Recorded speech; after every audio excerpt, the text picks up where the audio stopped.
Well, hello, everyone. Welcome to another No Life Beekeeping stream. We have a special guest tonight, so we're going to get into it real quickly here. I'll tell you what, the weather has been absolutely insane here. 2 days ago, it was 83, and today is 38. So again, the up and down with the bees. So that's the biggest struggle that I have here over this time frame, just making sure there's enough feed for the bees and everything works out and they make it till spring. But without further ado, we signed in a little bit early to make sure that sound and video was all working. But I've got a beekeeper from Tulsa, Arizona this evening named Malcolm Megibben, and let me bring him on right now and we'll chat it up. Well, hey again, Malcolm. Hey, it is great to have been invited to the one and only, the original No Life Beekepers. I don't know what those other groups are all about, but this is where it all started in my lifetime. But anyway. we got nothing better to do than chat bees all the time, right? So. Absolutely. And I don't know who that guy is from Tulsa, Arizona, but I know Malcolm that lives out there in Tulsa, Oklahoma. Did I say Arizona? I'm sorry, Oklahoma. You're getting old like me. Oh, man. So, obviously, we've only talked a few times through Messenger, a couple times on the phone, but through Messenger on Facebook. And obviously, we've been talking for probably 20 minutes in the back room here before we started. But and none of the people that are viewing, the 51 people that we've got right at this second, may not know that much about you. So I'm going to try to remember what we talked about and go back about how you got started in beekeeping and a little bit on you're not a first generation beekeeper. Oh, no. My mother's side of the family probably goes, well, my brother did our genealogy, and he had to call me up and send me a picture of a relative in Kentucky back in 1840 census, where it asks what your occupation is, and it's beekeeper. He thought that was kind of cute because he, like myself, is a beekeeper. And so that's the first person we knew in our family. But in my mother's side of the family, the Fleming family, like Fleming Foods, it's actually the same family. They're beekeepers for several generations. Some of them are down in Florida. They do the Florida thing to the almonds, and down to Texas to get rid of that honey and make splits and sell them to Daydan and other places. And then they run up to North Dakota and South Dakota and Wyoming to catch the clover. And I don't want anything to do with that. I spent one summer doing that. That's work. But but my story is my kids, I was trying to keep them out of trouble. At the time, I was working for Tulsa Public Schools Law Enforcement Division, had my summers off, and the kids were out, and I wanted to. So I started a market farm. I thought my kids needed to know where food came from and what hard work was all about, and how to plan things and mathematically figure things out for doing their crops. And they need to know how to count change and count money and how to invest their money. I made my kids invest in bullion. I made my kids give 10% to a charity. It didn't have to be a church, so they have to learn to give. And they decided I needed to have bees because Grandpa had bees, and the market farm needed bees. So that's how I got into beekeeping. And then they grew up, and like you said, the kids leave, and the dog they needed is still home. Right. And so and all of a sudden, I started enjoying the bees because I didn't have all the other stuff to mess with, and so I liked making bees. And at first I was making bees, and I had too many and didn't have enough boxes, and I was giving bees away and getting a lot of friends that way. And then I said, I can sell these things. And so the business kind of grew, and next thing you know, I'm running almost 250 hives. And I'd retired by then, but I wasn't retired. And so I've kind of backed off 100 hives, and I'm planning on backing off a little bit more.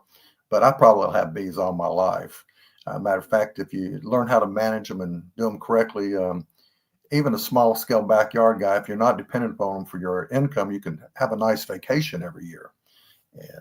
So, well, so you got up to 250 hives, and Brad. Oh, and Brad's at a meeting. He said he was wishing he could be here tonight to speak with you, but he I love Brad. He had his beekeeping meetings tonight, and they're getting ready for their conference, so it was pretty important for him to attend that. But the you're at 250 colonies, and I can imagine.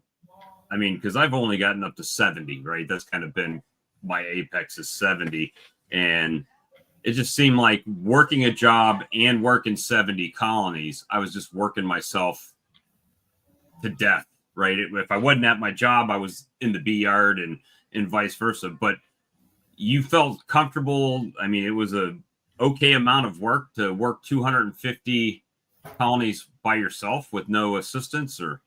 Well, here's something where I had an advantage, and I didn't have to go to the school of hard knocks because I had family that were commercial beekeepers. I learned a lot of things that the hobbyist doesn't know.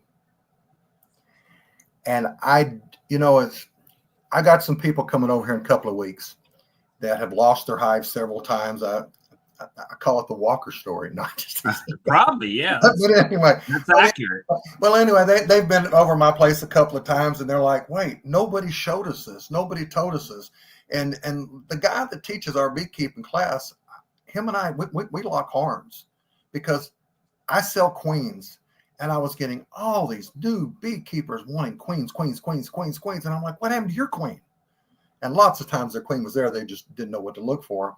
And my wife's like, "You don't have time to go over there and check all these." But I think that's the good side of me. Why I never went bigger, because I gave too much time to others, and they're in their hives too much. Right. And especially the first year. I don't care what anyone says. They're telling them they got to be in here every week. Why? The first week you have those bees, you got a nuke in the middle. All right. Now, what are you doing? You're building comb. You have to feed them. The only thing you should do when you get in there is not disturb that cluster at all, because you're probably going to kill the queen because you don't know how to pull frames and this and that. You practice as you build. You just need to take out that outer one, take frames and just move them over, and just keep feeding frames till they get that bottom filled out. You need to take one in your next box, throw it in the middle down there, the brood nest, and pull one up and get them to build a second. That's all you should be doing your first year. I mean, and then when you do have to get into bees, I show people when they come over here, I said, we're checking for resources. If you don't know what one's supposed to feel like, that's hard if you've never done it, but you don't have to do that. I show them I don't run many double deeps, but I have a yard that I have a little bit of everything. And it's actually my nuke yard where I make queens, and then I take, got 5 frames here, 5 frames here. They go into a single, and then next thing you know, I got a double. I've sold all the queens that I'm going to sell, and they go through the winter that way. But I showed them, they propolize it up. And all you got to do is crack that bottom box, not the top box. Lay it up on its side and balance it. You're not picking that whole thing up. You're balancing up. The weight's up on the corner. All you need to do is in the early spring, you're looking to see where your bees are. You're looking to see, you're checking for queen cells. Put it back. Take the next box, break it loose. You don't lift it up. What you do is you slide that box, back. But slide it back far enough, because I thought I had one far enough, then I flipped it up on the side, and it went too far, and the weight went over on the ground. You don't want to do that. I've done that. That's a lot of fun, bees everywhere. But anyway, you slide it back, and now I can look to the bottom. Same thing. There's like a deck of cards. You can get in there and you can see things. Right. All right. And if your eyes are getting bad, mine are getting bad, I take an LED in there. I won't lie to you. I want to see if I got brood. Everything I need to see. Then I pull it down and slide it back up. I haven't lifted anything. Now I take the top off. I'm checking for honey. I take my Hive tool to the left, to the right. Do I have honey? All the way out. Where's it at? Okay. I don't have to get in that hive to do any of that stuff. And I think a lot of people, when they first start, they think they have to find the queen every time they're in there. And when I start looking through colonies, I don't care if I see her or not. I just want to see evidence of her, right? Am I seeing some eggs? Exactly. Am I seeing some larvae or something like that? If I do, I'm done, and I put it back together, and I'm on to the next one, right? Well, so you're on your way to be commercial. Yeah, because I tell everyone when they tell me they, I'll be seeing all these posts and everything like, I got to get into my hives this week, and I'm like, why? What is your purpose for going in that hive? And then the guy that runs the group is like, Malcolm, why are you being an asshole? I'm like, no, I'm trying to teach them something. It's like, I'm teaching them something different. They need to get in there to learn. No, they don't. Bees have been doing just fine for 6,000 years. But my thing is, if you're going in your hive, you got to have a purpose. All right. Now, when it warms up here, see, like all these people have been going out, we had a week of beautiful weather. I mean, we went from snow to the 50s, 60s, 70s, 2 days in the 80s, and bam, we're back ready to it's supposed to sleet tonight, turn into ice, and have snow, and so that's Oklahoma weather. We're out west here, and we get hotter than Texas does. I don't know why that is, but the jet stream drops down the Rockies and then curves back up. I've got a son that lives in Massachusetts, and we're always colder than they are, and they're way up northeast. They get more snow than we do, but we have more cold temperatures, and the jet stream drops down in the middle of the country and goes up. And we have the Ozarks just to the right of us. So where I live in Oklahoma is a vast state in length. And we have everything from the desert and the panhandle to rocky stones in the southwest, and where we stick those Army boys. And we now have the Navy and Marine Corps artillery out there at Fort Sill. But we have rolling plains. We have flat mesa-type mountains out west. We have within areas, your state, I mean, as far as being, we always say beekeeping is local, right? So, I mean, but you see, can move our in your state state. is so different. Our state, though, we can be at 80 degrees here, and it's snowing out in the panhandle of Oklahoma. So we have like 3 regions here. And then like we get into eastern part of the state, it's totally, you're in the foothills of the Ozarks. So Oklahoma is vast and the different type territories, the different type florals, and when the season starts. And so it's hard to teach new beekeepers that don't go on YouTube and hear a guy over here and what he's doing at this time, because your temperatures are different, your floors are different, everything's different. One of the big mistakes I made when I started was watching YouTube videos. And then by the time the YouTube video has been filmed, and let's say it took them a week to put it out, well, they've already done it a week ago and they're north of me. So I should have done it like 3 weeks ago. And I may have missed my window of doing something, or I've, done it later than I should have. Yeah, I think that instead of beekeeping schools, we need everyone to read, but to get the basics. I think Beekeeping for Dummies is probably the best book. It's written by a beekeeper. He's just treatment free, and I'm not knocking those guys because we have to have them. I just don't want them next to my yard. But you need more mentors, and I've had a lot of people that say they want to be mentees, but they just want to get in the hive one time and then they want to leave. And there's so much to learn. And that's why I like the program with Hives for Heroes, which I'm involved in, because it's a year-long program. But I'm having some people over here as soon as it warms up. I didn't go into my hives when it's warm and pretty. I saw everyone else doing. They're all throwing fondant on there, and they're all throwing. Feed your freaking bees, people. I mean, that's all I'm going to tell you. Feed your bees. There's too many people here that, they're leaving all this honey on, and well, I'll give you a story because I run single deeps. I had this young girl from Pollen, awesome girl, it's great, going to be a great beekeeper, and she's like, I pull everything, I just leave them down in a single, okay, and they don't fit in there, and I run carnies, but they don't fit. But guess what? 90% of them are dying within a week. Okay, I pull in my honey in July. That queen's no longer laying like she used to. Most of these bees, their life's almost over. But I take my honey, I throw a bucket of syrup on them. And so she was like, oh, you got to leave this. And I said, I'm going to tell you something. The sugar water is still cheaper than honey, but we're going to leave 40 pounds on for you. We're going to leave that medium on this one hive. When we came back 2 weeks later, because we put 2 gallons on them, she said, you've been over here. I said, when did I come over here? Well, I guess at nighttime when I left, because she was with me every day. And I said, what are you talking about? She says, there's nothing in here. I said, you know why there's nothing in here?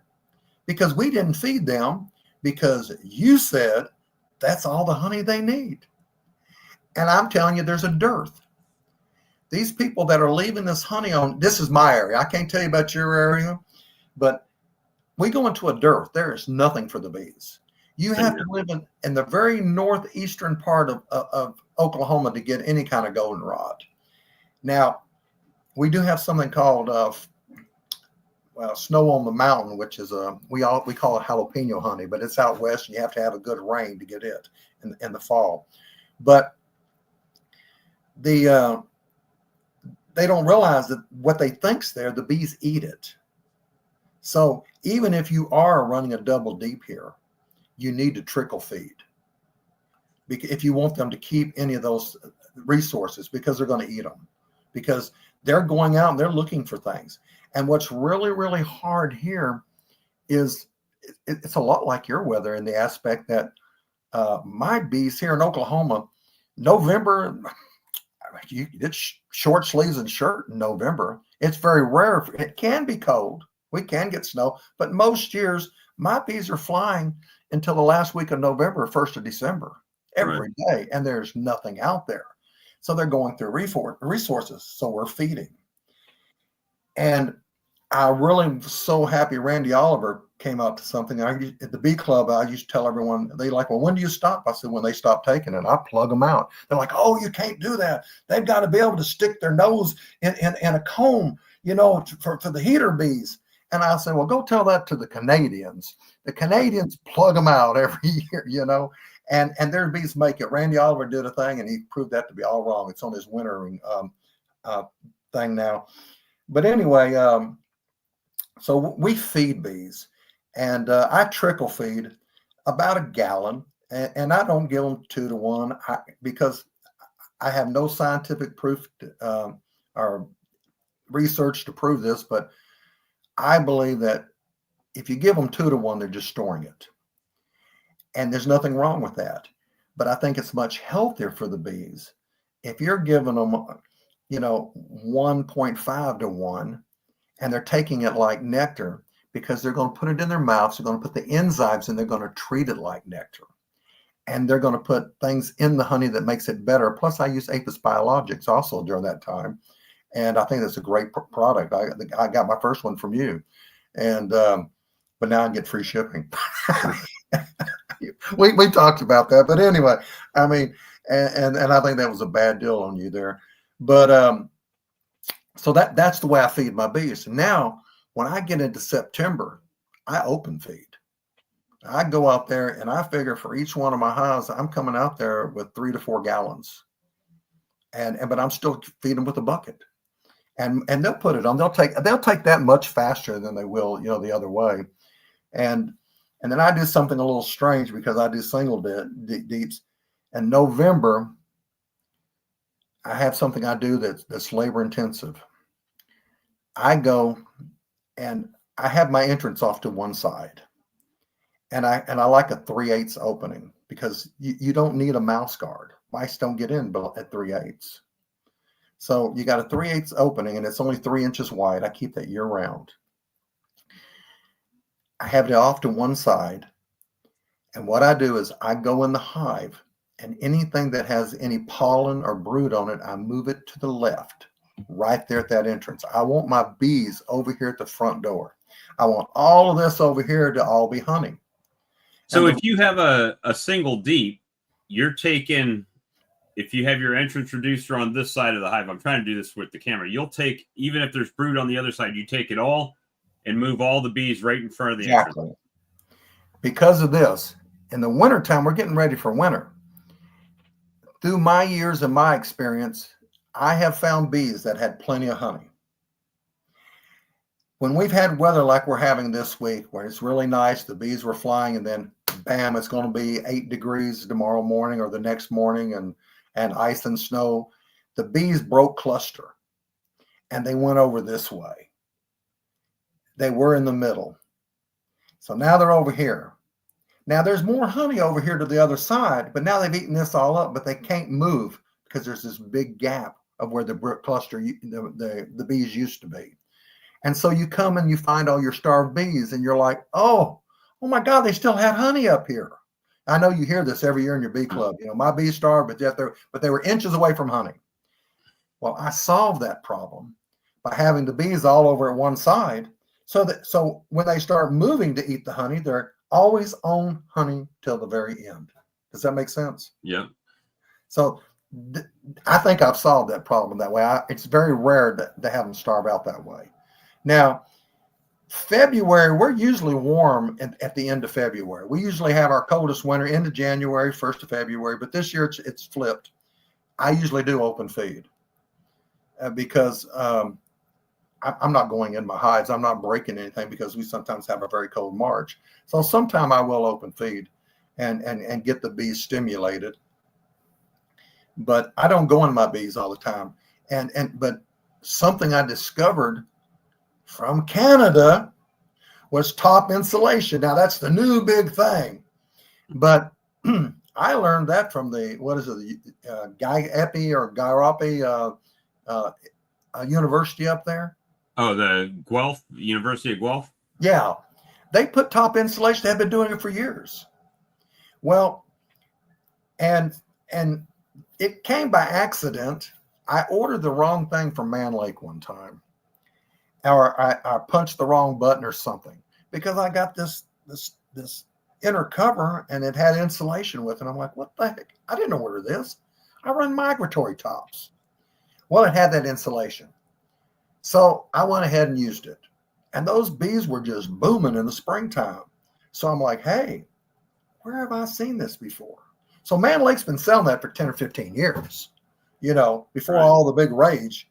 So, but it's expensive now. It's $16. Plus they charge you like $10 for this foam. You can cut it yourself. So I did invest in that.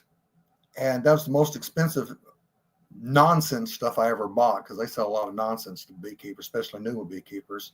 But I did buy that because at the time, time's money. It's like I used to go in there and I used to do all the foundation and all. I buy it. I don't even put frames together. I just buy them. It's cheaper. If you're buying a pallet, Peerco has got one of the best deals. They'll work with you. Free shipping on pallet.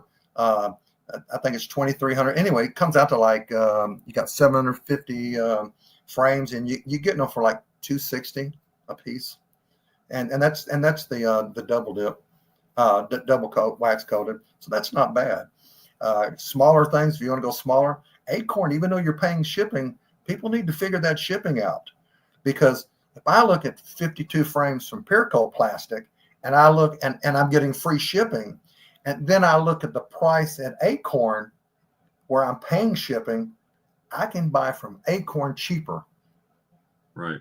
I mean, and so if money's a thing, it's what you got to do.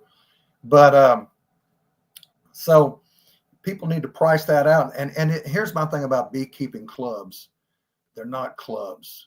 Somebody there's making money teaching a class. Somebody there's hooked in and he's going to sell all the new people supplies and telling everyone, "Oh, I'm a local.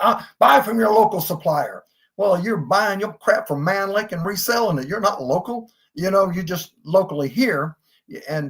But the thing is, a beekeeping club should be you and I and all the no-life people. If we all lived in the same neighborhood, we get together. How many frames do you know? How many? Let's work a deal. Let's see who can, and order it that way. And everyone working together for the good of all beekeepers. That's the way I think of a beekeeping club, more like a co-op, But the other thing is, here, I'm having my senior moment here, because I'm trying to throw so much in really fast. But anyway, I found out the insulation worked. I do use top cover. I realized that I was doing single hive management before I knew I was, because I had a bad year one year, and I was needing money really bad. So that coming next year, there's always honey down in the bottom deep in a double deep, and it's capped, and so it's there from the year before. Well, I just moved that upstairs, and I was like, I'm going to use this as a super because I was short on supers, and so I just pushed all the bees down and gave them plenty of space down there, put any honey or anything up above, and put a queen excluder between them. And it's kind of like single hive management. Matter of fact, there's a couple of people they call that single hive management. Charlie, single brood chamber management. But he's really not. But the thing is, so I did that, and then I ran into a guy who's Frank, who's going to be speaking at our big bee buzz, and now Frank's done a video, and Bob Benny put it on. But I met him at a bee meeting, and I was talking to him, and he says, and I was telling him what I was doing, and he said, well, why don't you just run singles? And I said, well, Frank, I don't know if they can make it through the winter. He says, you told me you'd watch these Canadians. I said, yeah. He says, they run singles. It gets a whole lot colder there than it does where you're at. And I said, well, you got a point. I said, but I think they might starve. And then he said, look, you know how you said you found that honey down there? I said, yeah. He said, I discovered the same thing. I run a double deep and I had this honey. And unless you have a really bad dearth, the bees don't use it in springtime. Once the maples come and the elms come that people don't realize have nectar and pollen, they want the fresh stuff. To them, that's just old beef jerky. And he said, right. You might as well have taken it. And I said, yeah, but I don't know how much. He said, just shut up and listen to me. He says, when you confine them, they're not burning as much heat, energy trying to make heat because they have a smaller place. He said, just do it to a couple of your hives. And if you said you already used the top insulation, it said it's perfect. So I did it. And I had to call him because I didn't ever see him at another bee conference again, but he did give me his number in Pennsylvania. So I called him and I said, every one of those made it through the winter. And those bees are booming. He said, you got to keep them from swarming. And he's trying to tell me what he does. I'm like, well, hell, I don't have any brood, brood frames, and he's like, well, you got some honey supers, just throw them on there. So that's how I ended up learning to do single hive management, was from him. So what I do is every winter, like I told you, I pull the honey in July. I trickle feed them. I feed them till they'll take no more for winter. And I don't check my bees because I already know if they're in a single hive management with top insulation, they're going to eat less than what they used to, believe it or not. And the ones that are carnies that are going to eat too much like Italians, I don't want them. I'm not doing almonds. I don't have to have my buildup. I kind of like how Bob Benny says, I'm not going anywhere. I don't want them to build up too fast. Now, I have two types of supers. I have supers that have had brood in them. And if you have, there's some tricks to even doing your supers, because sometimes if it's on the right above the queen excluder, you'll have the problem of they'll pull pollen up there sometimes. And then that makes it no longer a honey super, because that means I have to treat it. If it's never had pollen in the frame, it's never had brood. If you put 8 frames in a box and you lay them up on their side and space them like the distance of a box in between, you can just line them up, put them under an open shed. Light gets through there, air gets through there. You don't have to spray them. You don't need any pair them off. If they do lay an egg in there, they'll go like an inch and starve to death, and the bees will fix it. But the ones that have had brood, I have a container. It's pretty, I've filled up any cracks or anything. There's no vents, and there's a little chemical. We're not going to go into it, that you just kind of throw it in some water, and there's no oxygen in there. And you shut the doors and leave them that way for the winter, and until it gets cold, you go in there a couple of times, do it again. And so this spring, the first thing I'm going to do is I'm going to go and I'm looking for any dead outs. And to me, I consider that a harvest. I like dead outs because I always need that comb somewhere. You know what I'm saying? For swarm control. Now, I'm going to go in the early spring, and it depends on the temperatures and everything. And I know when my flow starts, and they're got to build up. So I throw a medium on them that's had brood. Now the bees go up in there and they're not going to swarm 99% of the time. And if my bees swarm, mine aren't in the trees. I clip a wing. She'll be out in front on the ground. Okay. I don't know why people don't clip that wing.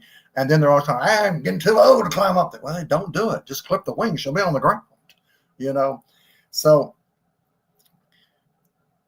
they build up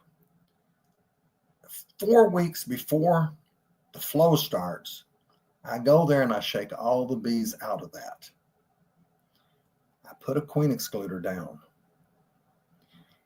I put a super, that's a honey super down.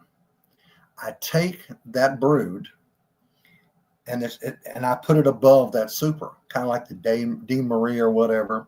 But they smell those bees up there. They'll come up through the excluder and they'll take care of them. Now, I've got them now. They're trained to go through the honey excluder, as some people call it. They're going back and forth. This is the only time I run a top entrance is now. I use an emery board. I don't know if you know what an emery is. Mm-hmm. It's like a 1/4 inch and it's got like an opening. Right. So I put that up there. So now the bees are used to it. I come back another week and I swap those around because that's had brood in it before. And if they start burning the pollen, I want it down there. And then I put my super up above. They've already, and then I put another super. And if I don't get 90 pounds in an area here, our average is 45 pounds. But I run single hive management and I've gotten as much as 120. So, but I'm taking all the honey. I'm not leaving anything for them to eat, like you do in a double D. And so that's the way that's my cycle right there. Well, you were saying before, like when we were in the back room, that you don't retail any of your honey. It's all wholesale. Well, I mean, obviously there's probably I have kids, teachers that still buy from me, and I got people that still call me, and I retail my comb honey. I do make some comb, and there's tricks to doing comb honey, and but 90% of mine, there's a lot of beekeepers that run out of honey. There's a lot of hobbyists that they got a few hives and they like selling honey, and they got this, if I had more hives, I could do this or this or that. And they find out I sell buckets of honey. So they buy my honey, they put it in their bottle, they put their label on it. And someone said, that's dishonest. I said, no, it's not. When they buy that honey from me, is that my honey or their honey? Legally, that's their honey. So they're not lying to anybody. I mean, who does it belong to? It's theirs, and we're in the same area. But I do have a couple of people out of Missouri that actually come down, and it's a lot more fun for someone to back their truck up to your ramp and you load up 10 or 15 5-gallon buckets and send them down the road. Well, also what I found, I mean, in just our chat before the stream, is that you're not, even though you're wholesaling it, you do get a pretty substantial amount, more than most people sell buckets of honey for. Exactly. Now here I'm competing with 3 major commercial beekeepers, and I don't want to make any of them mad at me, but their honey's not local honey. All right. And I had a woman tell me this guy's selling honey cheaper than me down the road, and he got married and his wife's talked him into selling his honey and not giving it all away. So and he's in my area. And so I said, well, go buy his honey then. I'm not twisting your arm, And this is some of my retail customers. And Andy called me and she says, it's a woman named Andy. She says, Malcolm, his honey tastes funny. And I said, it's because it's got almond honey mixed in it. I said, he don't throw nothing away. Most people sell it off as baker's honey. When he comes back from the almonds, he keeps it all. And he's like, well, it don't taste like your honey.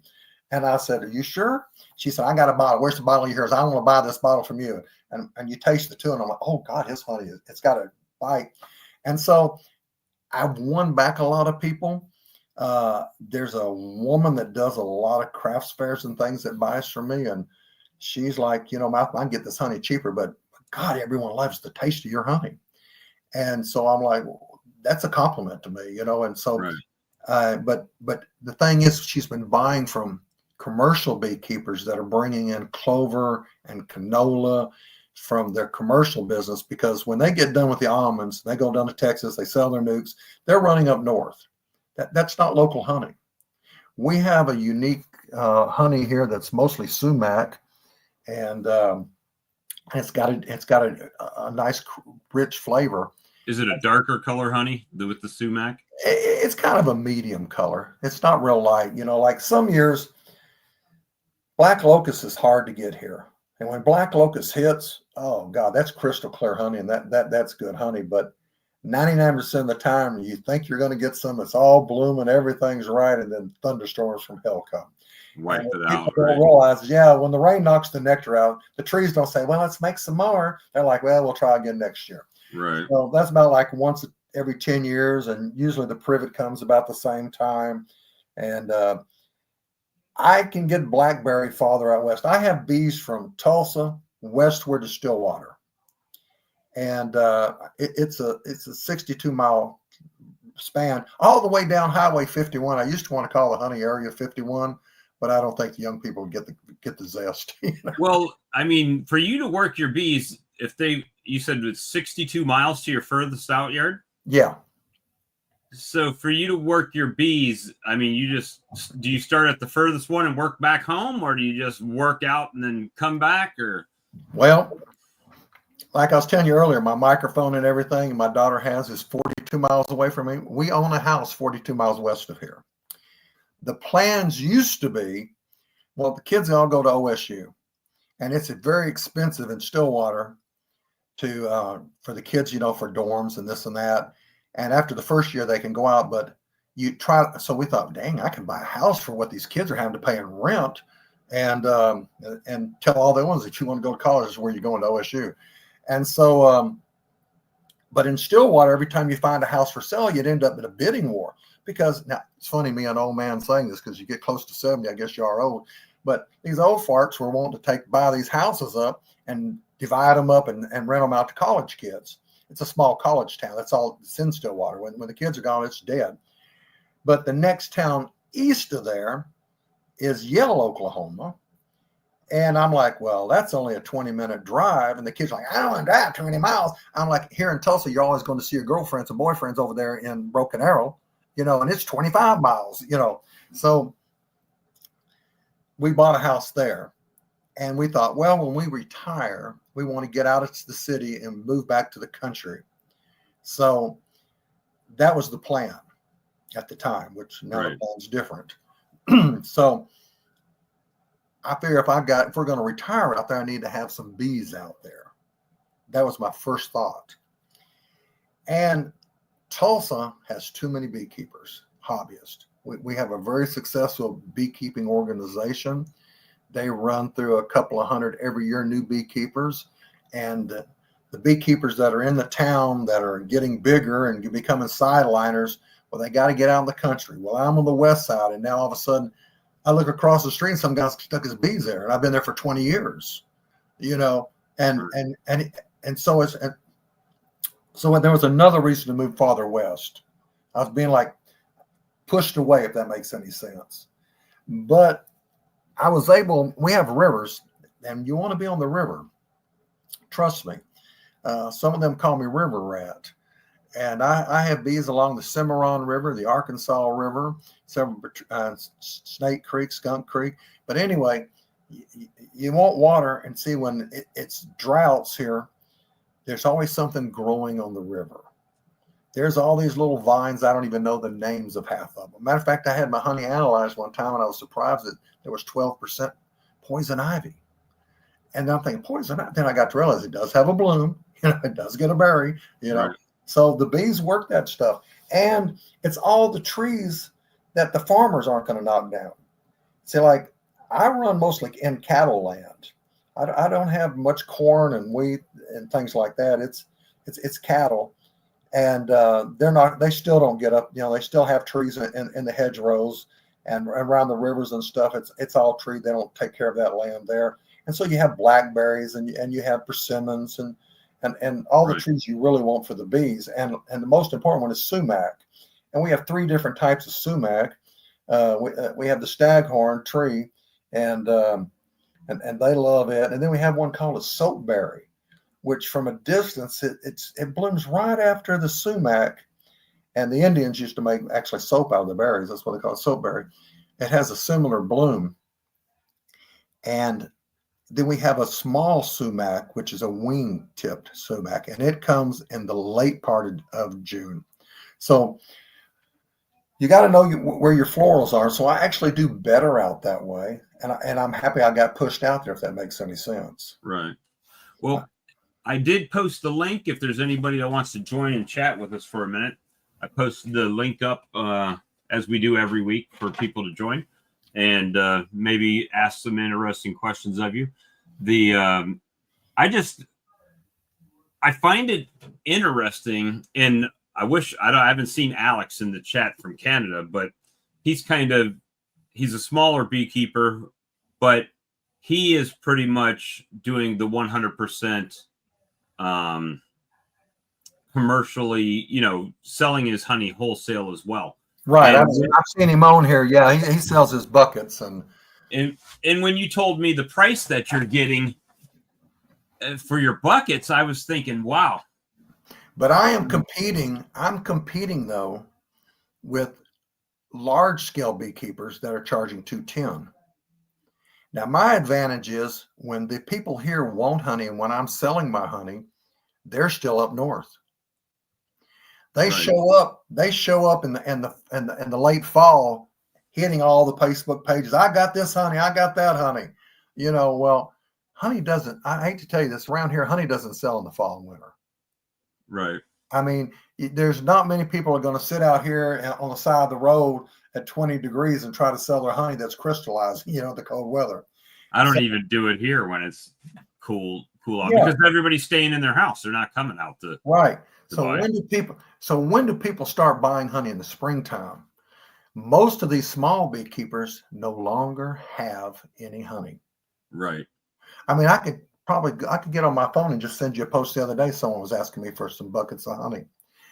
Now, so this is, and the commercial guys, where are they at right now? They're in California. All right. So these local beekeepers, when it starts warming up in the springtime, everybody wants to start selling honey, and they don't have any until their bees make it. Explain the single box, how I do my swarm management one more time. All right, I give them, they have to have expansion space, first of all. Bees, if there's no honey or there's no place and they start building up, even carnelians, which I like to run, they will catch up to an Italian really fast in population. I mean, one week you go in there and they're on 4 frames, and you come back and it's like 10 frames. But I throw a medium it's had brood in it before. You don't want to ruin your honey supers. So I put that medium on it. That gives them a space to expand. I know when my honey flow is. All right. So and so I know when to shake my bees down, put a queen excluder on, and then a honey super, and then move them above the honey super so the pheromones up there. And they will go up through, and because they can smell that, and they'll take care of those bees. That gets them used to going through the honey super. Then I will come back a week later. I've got them coming through, and I put them back down, and I put and here's something I didn't tell you before I do. I carry extra mediums because that first medium has got 10 frames in it. 10 frames that had brood on them are no fun to have to harvest honey from. Always on the far left and the far right, it looks like a honey frame.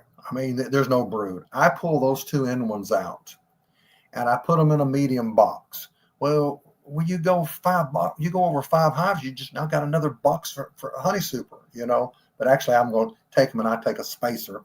But I take these that had brood and I space them out to 8 frames. When they hatch, the bees are going to backfill it. All right. And of course, by having it wider, you're going to have good wax on the side of that brood comb. So it's not down in you want fat comb because you don't want that brood comb. It's no fun to cut it. And it's a pain. It's like I envy you. As many hives as I've had, I never could afford to get that a line like you got. I watched you when you bought it, but I got to thinking, why? You know, I know a lot of beekeepers. I'm going to tell you something. It's main thing you want is a tank, and as long as you've got a good hot knife, you're good to go. You know, I mean, impulse buy. That's what that was. yeah, but you know, I'm like, damn, I can't afford that. My wife's like, well, why don't you get that? And I'm like, why don't you pay for it? I tell you what, if I had the money, I would have just bought that Lyson mini line. Well, didn't you have the tabletop one at first? I did, and I sold it to somebody in the upstate. They came down and bought it from me. You didn't like it? The tabletop one, again, you got to have the fat comb, right? Or you're constantly trying to adjust the blades to make it work. When right? you first start out, that's hard to do. Yeah, so I got rid of that one and bought I call it the semi-automatic, right? Because I have to hand crank the frames. Right. Well, yeah.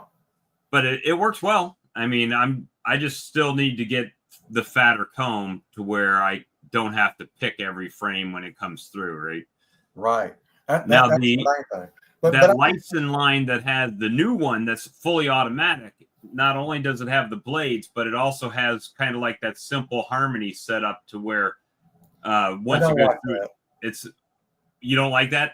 No, I've got a friend that's got that, and man, the little pieces of wax and stuff, the little fine particles, it's a pain in the butt. They clog up his filters because you're trying to filter it, even if you try to leave it on the top and scoop it out. No, I don't like that, and I definitely hate a chain uncapper for the same reason. All the little pieces of wax, I mean, beats the mess out of it. Oh yeah, and I'm going to tell you something that I learned. I got these people from Africa that came to me, and I thought they were trying to pull my leg. They had a word for it. I wrote it down somewhere, but they wanted to buy soft wax with capping wax with honey.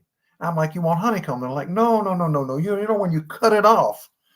And so he said, give me your number. He said, I'll give you my number. You call me when you harvest. So I called him, and he said, that stuff, throw it in the jars. You know, when I'm slicing it off. He just wanted the cappings with the honey still on it. Yes, there's a market for that.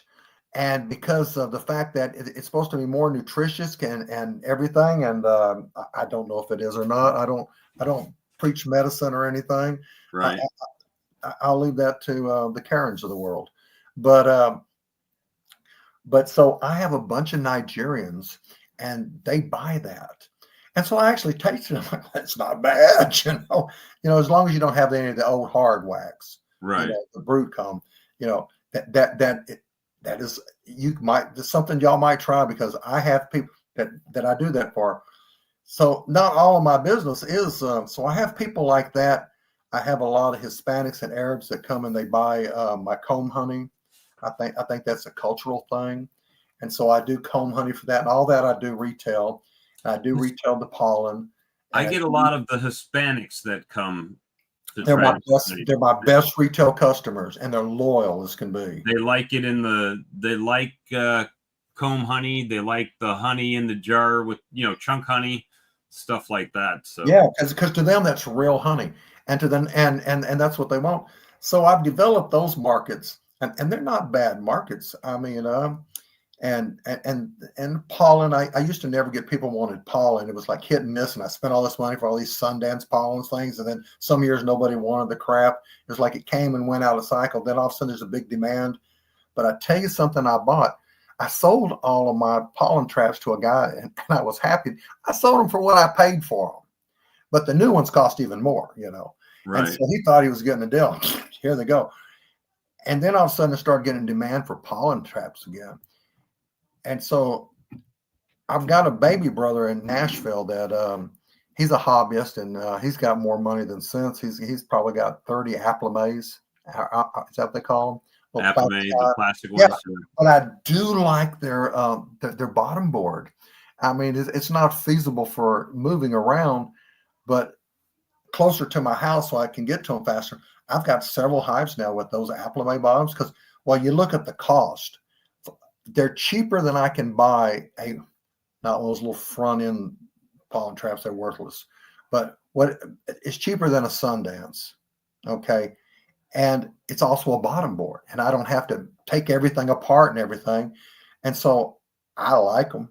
And so you can buy just a bottom board for the wooden hive. So that I bought those, and I figure, it's cheaper than me buying the other, and plus I'm getting a bottom board too. So and then you just flip something upside down or something that starts knocking the pollen off of them, or it's got a little tray in the back, and you slide this other piece in there that they're forced to go through. You're cutting off the other entrance when you slide, and you do everything from the back. Right. Now, oxalic acid treatments, a little bit different, but the thing is I have them on a wooden box. And so I treat them up at the top.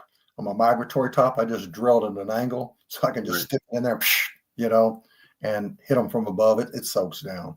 So, but yeah, I do like those for pollen traps, and they're really easy to use. And make sure you clean it.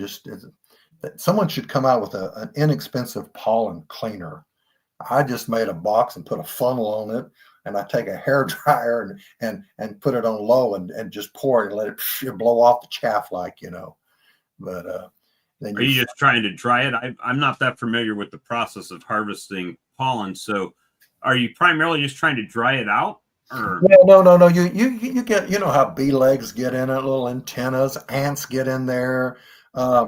First thing you do is you put them in a big stainless steel pan, like a baker's rack pan, and you spread it out, put it in the sun. That makes the ants leave. All right, because they don't want to be in the sun. You get rid of the ants. I take it, throw it in the freezer. Nobody told me years ago that I needed to deep freeze for beekeeping, but they're very useful. So, and my honey house is actually a house. City wouldn't let me build after a tornado took out a barn. Tried to tell me about the zoning laws have changed and all this and that. Too much based on the size of your house roof and how much house you could have outside. So I just took a house that was going to be a rental home, and it's my bee house. It sits on 6 acres. So, the front's city and the back's county. So, but that's why if you ever look at my pictures, you see it's like, what kind of dumps he living in? But that's where I work out of. But you freeze it, and then when you get time, I take the frozen and I take it on a dehydrator and I put some number 8 mesh wire on it so that it doesn't fall through the racks, and I dry it out, and then I take it and I blow the chaff out, as I call it. Like you would have a wheat, and you can get good money. $25 for half a pint, and through the years I've gone to Lapkus has the best price. I think they're 16 ounce. They're little small ones. I got them for my cream honey, and yeah, but they're round and they're plastic. Okay. And they got a white plastic top, and so I put them. I sell that as pollen now, and I still sell it for $25. Sell out every year. I don't make a lot of flavored cream honeys, because I don't want to get into that. I don't want to retail. I don't want to sit out here and sell honey all day long. Right. But I make some cream honeys, and I had to get people used to it because no one had ever had it here. And I had never had it. My daughter brought some from Ireland, as a matter of fact, to me. But I just make cream honey that's plain. I make cinnamon, and I make what's the other one? Pumpkin spice. And my daughter has all these friends, and I think she sells it to all her college friends and everything. And then some of the people, and like now I'm an old man, I do go to, in the wintertime, I go to the senior thing, okay? And everyone calls me the honey man. Of course, one man wanted to whoop my ass one day. He said, where's this honey man that's down here? And I said, well, I'm the honey man. He said, you son of a gun. And I'm like, wait, dude, what's going on? I found your phone number right here. Hold on, I know it's you. And all of a sudden, my phone's ringing. He said, you're the bastard. Oh, excuse me, I'm sorry. He said, I saw it. My honey man, she has written down there. Well, you ain't having no more of my wife's honey. And I said, no, I sell honey. And everyone's like, yes, he sells. I mean, it almost looks like something you would make up, but that actually really happened. But anyway, so I sell to a lot of the women the cream honey, and they buy a lot at Christmas time and for gifts and stuff, you know, and they're wanting something inexpensive, something different. And I sell a lot of bottled honey to them. And so then I'll tell you, with the creamed honey, as far as flavored, my lemon seems to be turning into my number one. When I'm letting people sample it, they always get lemon and strawberry. Seem to be my number one, number two right now. So yeah, I've seen you talk about that, and you know, and I've heard that there's the guy out there in Canada, Doug uses oil, and you use powder. I use freeze-dried organic. I don't know if the organic makes a difference. It's what's on the bag, right? Freeze-dried organic powder. Amazon, I believe. Off of Amazon, yep. Lemon powder. And, you know, for me, most importantly is I'm not adding sugar. The sweetness comes from the honey, right? There's no sweetener added to it. It's the fruit and the honey, and that's it. You know, and like this one is peach, and the peach that I got, actually, you can see there's pieces of like peach rind that are actually in there. So it does really good. And I want to try that one. James says lemon pepper is his number one. So, and that would be, but again, it's about coaching, right? Coaching the customer because they don't know what it is. Nobody here makes it that I'm aware of other than me. So it's about getting them to try it and getting them to understand what the things they can do with the honey, right? Like lemon, you can just scoop it and put it in your tea or coffee or whatever. And well, that's how I sold it to the old folks thing. I brought down the pumpkin spice, and I told the ladies it was great to put in their coffee. And of course, they all wanted to try it, you know, and then like, oh, I want some of that. Well, it's easier, right? I mean, if you think about it, to sweeten your coffee, if you get a tablespoon, well, then you got a tablespoon worth of sugar that you're putting in. When you're just squeezing it out of the bottle, you really don't know how much you put in. It's like squeeze some, taste it, squeeze some, taste it, you know. Well, I make cream honey just for myself because I enjoy the fact that I can put it on a biscuit or something, you know, at breakfast, or and let the heat dripping all over. Yeah, right. I still like peanut. I like peanut butter and jelly. I mean, not peanut butter, peanut butter, honey, and bananas. And it's so nice that the honey is right there. It stays in place. So I make it for myself. But I've built a small market, not a really large market. And I've got a place in Yale, Oklahoma that sells my honey. And so she retails it. And I've got another place here that the person goes and does flea markets and farmers markets, whatever. And but I sell. All right, when I sell it by the bucket, I'm getting almost $6 a pound. All right. And I think that's outstanding. You can make money with that. And the thing is, if I'm selling it wholesale, I know how much I got in the jar, how much I got in the the label. And so when I sell it wholesale for $8, they sell it for $14. A couple places sell it for $12 out in the country. All right, so they're marking it up 35, 40%. But I'm only making $6 on it because I got the jar and the label. Well, I can sell a whole 5 gallons and make almost that, and I'm not having to bottle it. Right. See what I'm saying? I know exactly where 60 pounds is on the thing, and I weigh every one of my buckets. I weigh them, and I take a refractor reading, and I put it on the outside of the bucket for my customers. And so I know what that read when it left here. And I have a lot of Muslim friends that they for their families, they buy a lot of buckets because they come and they see my beehives, all right? Right. And they know that I'm a beekeeper. And so they know it's not this stuff that's bought. And so they take that and they put it in jars and give it out throughout their whole family and everything. And then I've got another one. I think he's buying it because he's willing and dealing with me all the time. But I said, look, you buy 10 buckets, I'll sell it to you for $3.25.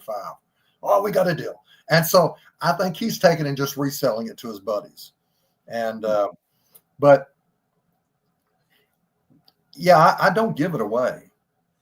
Well, and that's important, right? You got to, that for most of us, especially smaller beekeepers, a lot of times that honey money is what helps us buy those frames and boxes and queens and things we might need next year, right? Right. And it helps offset that. I mean, obviously, that was my original goal, was to use the honey to do that. Of course, I'm kind of like the federal government. I overspend what I actually. The only credit card debt I have is from the bee business. Yeah. You know? And sometimes things don't go as they're supposed to go. And it's like, do I really need that many buckets?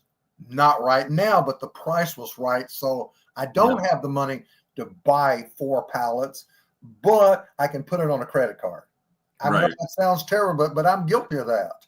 But the price I'm getting them for, you know, it's worth it. It's too good to pass up. Use them unless I die, you know. Is the so you sell, how many queens do you typically sell a year? All right, now when I start making my queens, and I got some bad news. I never wear my glasses anyway. Well, I should be wearing these glasses right now, but I've noticed the room's starting to get a little cloudy, and I just thought it was the light bulbs in my building.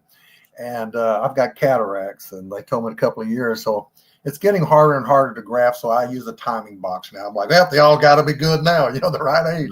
But the first thing I do is I have some nukes sold, and I really don't sell many nukes, but I sell singles.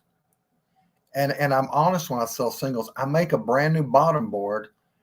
The bottom board's new, and the wooden boxes are a couple of years old, more like 5. And so I'm selling them 10 frames of bees and a new queen, and usually an older migratory top I'm wanting to get rid of. But I repaint everything, and I tell them what they're getting, but I sell those for $350, and they're paying $225 for a nuke for 5. And here they got a box that they're ready for you to put another box on, or you can run single hive like me and go for the honey the first year. So you're pretty much splitting, adding a queen, and selling a whole viable colony. Yeah, what I do is like, and what I meant to tell that person wanting to know about swarm management, something I did leave off is, if my bees if we have a really warm spring, which I don't think we're going to this year. I mean, we usually don't have ice and snow now, but here it's coming. But I go in there and I look at how many frames are in there.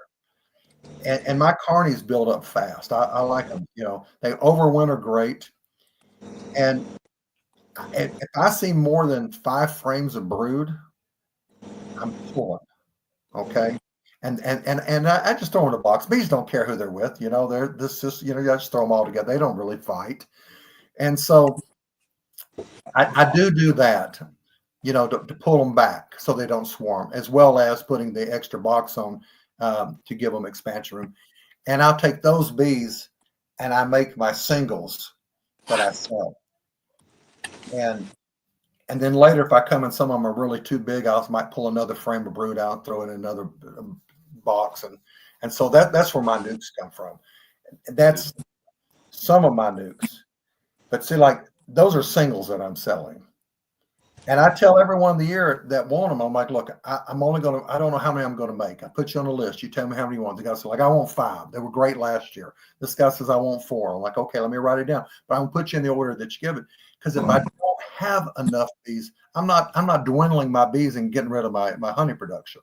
I'm not one of those that says I'm going to have 20 nukes to sell. But I do that. But you got there's a difference between the singles that I'm selling.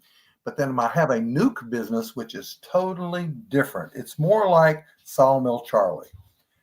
I have overwinter nukes. I have a whole yard, and I run them. I run triples through the winter because I want to make sure they have plenty of honey. So it's like running a single. I overwinter singles, but anyway, they're usually 10 to 15 hives, deep, because they're 5 frames, and so I overwinter those.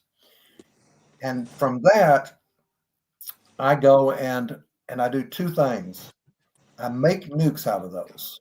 All right. And I'm gonna graft and I'm gonna put a cell in there. And these people are like, I get bees earlier. And I'm like, well, go get them, but they're not local, Right. and there's a story to that that's important to these people. My bees are gentle. Okay. I have people that come over here and they're like, oh my God, you don't wear nothing but a veil. I said, well, when I always put on the veil, but sometimes I'm going to take it off because you never know what mood the girls are going to be in when you pop it. I mean, they might be gentle yesterday, but not today, So, Right. but and it's also how you work your hives. So I I go and I make my nukes. I take those doubles or triples, and I keep the queen in a nuke box off to the side with 3 frames. And I take the rest of those frames and I divide them out and I give them a queen cell. And those are the nukes I'm going to sell. All right. Now, last year's queens, what I do is there's a lot of people that need queens in the area and they're not available yet. And I think I've done enough presentations that I've shown people, and from my own experience, when I buy early queens, they're worthless. 99% of the time, I'm afraid to sell. I would hate to go and buy, and it might be where these people find. We have a lot of, like I was talking about, the new beekeepers that all of a sudden are queenless. I think it's because there's people here that buy early queens. They throw them in there and they sell this nuke, and they haven't given that queen long enough to lay and prove herself. Because what happens is there's something they know that's not right about her. She didn't get that well mated. When you take a queen and you go and you go in there and you look and oh, McNally's getting me dizzy. He's on that boat and it's going up and down. But they see it's laying. She may have only laid like a $50. They throw her in a cage and then bank her, and the queen's not developing. And so what I think happens is that they lay, they sell it in a nuke. The bees sense that she's not a great queen, but she's all they got. They let her lay, and then they make queen cells, emergency cells from her eggs, and then they kill her. And then if the other one doesn't mate and come back, well, then they're queenless. I think that's what happens to a lot of these new beekeepers here. But mine, they're going to be later. I'm not going to have nukes in April. I could if I sowed over winter ones like Charlie does, but I tell them it's going to be May before they're going to be ready. But they're going to be my queens. And the other thing is those old queens, when there's someone that needs a queen really bad, I'm high. They need it really bad.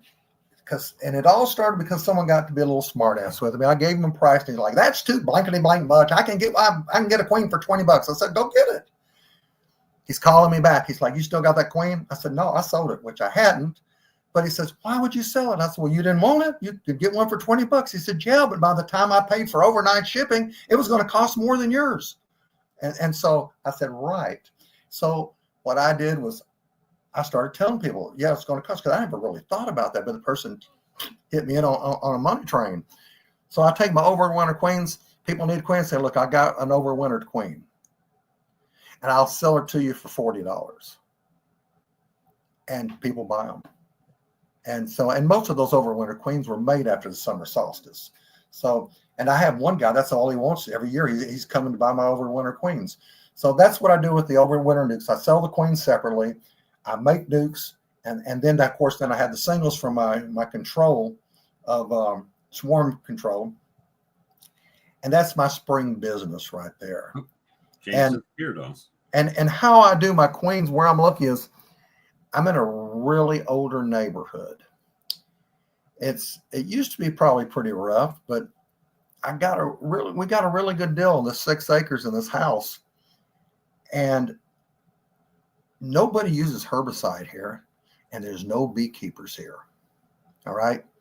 So I've got bees a half a mile this way. I got bees a half a mile that way. I got bees half a mile this way and across the river. So I think that the drone is probably more important than the queen that you pick, because when you hear people about having mean bees, in which these people that are buying the bees out of Texas, they're usually mean because we have a lot of Africanized bees down there. We got them here in Oklahoma. When they're open breeding them, you don't know what you're getting. So it's the temperament comes from the mother. And so my carnies, the darker they are now, got a lot of black queens. So in my home yard, I take the blackest queens I can find, and I put 2 drone combs in there. I want to flood the area with drones. I had one guy trying to tell me, "Oh, don't be telling that to the new beekeepers. You'll kill them with mites." I'm like, dude, you're an idiot. They're going to make drones if they want them anyway. And what they do, they don't make them all year long. They're going to backfill that with honey, you know? So anyway, so I flood the area with the drones, but they're my drones. And you got over 3,000 drones on one green comb. And so how many queens can you make there? 100 from one hive? Right. So anyway, so then I have another thing. My home yard, if you come to my home yard, when I say that I have like 100 hives or 120 hives or 200 hives, depending on the years, and then you come to my home yard, you're like, well, you got more hives here. Well, there are hives, but they're not hives. I have the double deeps and everything that I do my new business with. And then I have bees, like I was trying to tell you earlier when we were speaking, that I have some that are double deeps because I don't, but what they are is like, these are all going to be made for my queen business. And this is a yard I feed because there's not enough food out here for all these bees. And I use nuke boxes to make my queens. And every year when I sell queen, I make enough queens to replace my queens first. That's my number one. And I use new frames because when I go to a yard, I don't put my queens in a little box. She grew up in this nuke box and she grew. I take that whole nuke. I go to my hives and see, I've already, like I tell you, I move all the frames over. I go in there and I take my oldest 5 frames. I pull them out. I take my nuke and I set it right in the hive. But I don't ever do it at the front door. I do it at the other side. Now, when the bees come back, there's a laying queen. She has her own bees, her pheromones in there. So the foragers are like, wait, but they accept her. And people look at you like you're crazy. Jamie Ellis just did a thing on the Florida website page of doing the same thing. That's how he requeens. That's a lot of commercial bees, especially if you get a mean hive like you used to have. This is the only way to requeen them. That they'll take her. If you have, people get confused about queens. I hear people say, "Oh, queens will kill one another." I'm like, yes and no. If you've got a virgin, she will kill another virgin. She will kill the old queen, given the chance. And the bees protect them depending on what they're going to swarm or whatever they're going to do. All right. But if I've got 2 hives side by side and I find this queen over here, I can take this queen and just set her in that other box and they'll accept her. There'll be 2 queens in that box, you know, and they'll kill whichever one's not the best. They might let them run for 6 months. But it's like if you came to me and I put a queen in a queen cage for you and you put it on your desk, the next morning you look at it and you're like, that ain't the queen Malcolm sold me. She shrunk. And she has, because she's a mated queen. Now, this is the catch. She's a mated queen, but she's not a laying queen. Does that make sense? Yep. Her pheromones are different. They smell her. She don't smell right because she's not laying. That's why it's hard to get them to accept her. But if you have her in a nuke box that she grew up in and you just stick her in one, that's all you got to do. I come back a week later, 2 weeks later, and I go in there and like, that's one of the few times I look for the queen. I'm like, oh, well, there she is. But I've already taken, but I pull my other queens and on my local page, I advertise every year. If you want a year-old queen, I sell them for $25 in August. And you can either, and I'll keep those. And if no one takes them, I just kill them. But because I requeen. So that's how I requeen. Now, so in your yard, are most of your queens brand new queens every Yeah. year, or do you Every year. Every year. They're going to go, all right, I'm going to requeen it in end of July, August after the honey flow. All right. Populations are dying off. I'm bringing in some new bees. And so they're stronger smell. So they got a new queen.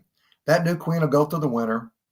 And then she's going to be the honey queen because she's never gone through a spring buildup. That's the key to an overwintered queen. So now she's kicking it in. All right. So this is her time to show what she's got. All right. So she's the star of the show. Now, and then I replace her. All right. So those are all new queens. But I do that in this main yard, the 6 acres. But at the same time, after I've done the queens that I need to replace my hives, I make queens. Because I don't know what it is. Everybody needs a queen in August. I don't know why. And so I make up those other boxes that I was telling you about. I take those and I break them all down and I'm making nukes. And I sell queens. And I know how many I can sell. And so let's say I got 4 over here together. And I sell 3 of them. I keep the 1. I put them all together and make a double deep over winter. Right. Because they're storing frames. They're just storing frames till next year. You know? And I overwinter them. So when you come to my yard, it's like a guy was over. He's like, Malcolm, you got 60 hives right here. But how many nukes you got over there? And I said, he said, you can feed that many bees? And no. I said, I tell everyone, if you want, I had a neighbor, she wanted bees one time. I said, I'll sell them, but your honey's going to be worthless because I open feed here. And I do. And bees act different with incoming sugar water than they do sugar water on top. I don't know why. The queen, I think it comes through the door, it keeps her going. And so I have a lot of these little tables that I make that have places for jars. I can put like 10 jars on a table, but I don't use regular jars. I use 2-gallon jars, and I stick those out there. And they can come underneath and and they're happy. They don't fight. Nobody's robbing anybody. As long as there's food, they're not robbing one another. I don't have robbing in my yards because all during the dearth, I have a bucket on them. I mean, think about it. Bob Benny does that. He feeds during the dearth. And do you ever hear Bob talk about robbing? No. No, because they don't have any reason to rob. They got food. And so there's a lot of advantages to bucket feeding. And so that's everything I do right there. And it keeps me busy. That's the secret to my wife being with me since she was 19 years old, bride. I'm never home. And you're a veteran, and I appreciate your service to the Marine Corps. Well, you're more than welcome. And that was my first little trip to the Carolinas. I'm not one of them Hollywood Marines. I went to Paris Island. Oh. Yeah. So you know all about the sand fleas and all that. Oh, I've buried a few sand fleas. Did that have a red dot on that thing? I don't know, sir. Dig it up. Yeah. And that's one reason why I like this chat format, right? Where we could bring people in and they can tell about what they do, where they're at. And I think you are not, I haven't looked at the map, but I think where you're at and where I'm at is pretty much almost the same longitude. I don't know. See, like I'm probably 60 miles from Kansas, and Kansas is a 36 parallel. That's the breaking point between the Mason-Dixie line. Here in Oklahoma, if somebody says, "Can I help you guys?" I said, "You're from Kansas? Well, how'd you know?" It's down here, it's y'all. Y'all. Yep. Same here. And guys, we do have the link posted, so feel free to come join us if you have any questions. Maybe something, dry cuts out in Oklahoma as well. But he said he had to go do his evening chores. He said, "Are you going to Big B?" Oh, the Big Bee Buzz. Yeah, I'm there every year. Right. So I'll be at one of the VIP tables there. Next month we've got the South Carolina and North Carolina do a merged spring convention. and it's just outside of Charlotte this year, so I might be up there That's and awesome. check that out. But I did receive something today for some of you guys in colder climate. I only have 3, so we talked about this last week. Was Appimon, the creators of the Appy tablet, sent me some fondant. So if it warms up, my out yard out there hadn't had any feed on it at all, and they're still plugging away. So I might do a video and show the fondant on those colonies. I haven't used much fondant here because once it gets hot, fondant melts. If you don't know, it kind of runs down the frames. But I might cut a couple of these in half. I only got 3 of them, but cut a couple in half, or it looks like they're maybe in 3s because of the way it was folded in this box he sent me, like that. And I think this is maybe a kilogram, a couple pounds worth of fondant, and we'll try that. So how long have you been keeping bees? Who, me? Yeah.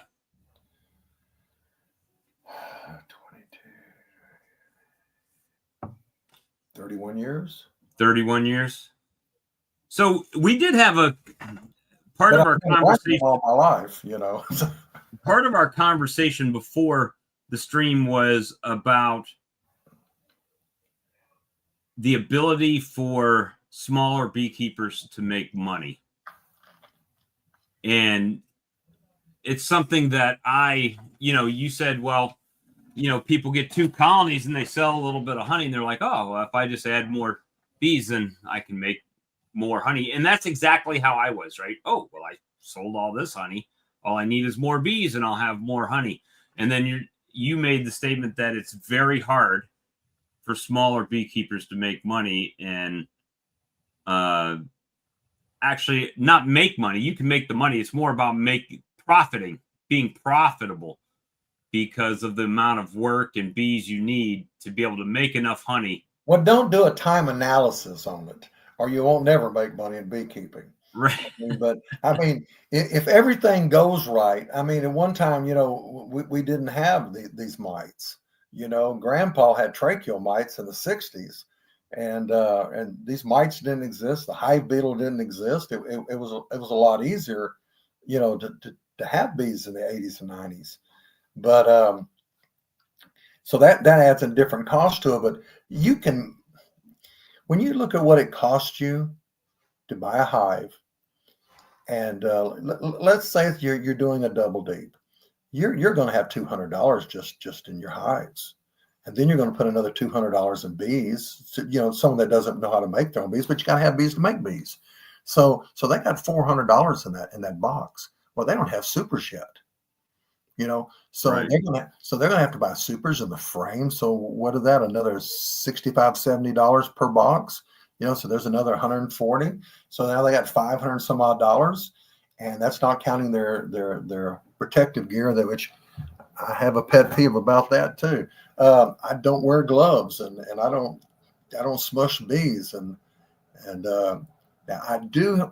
Well, when a cow kicks one over because they stampede, because normally cows don't bother them, and it's a rainy day, you will wear a full suit, but I don't care whose bees they are.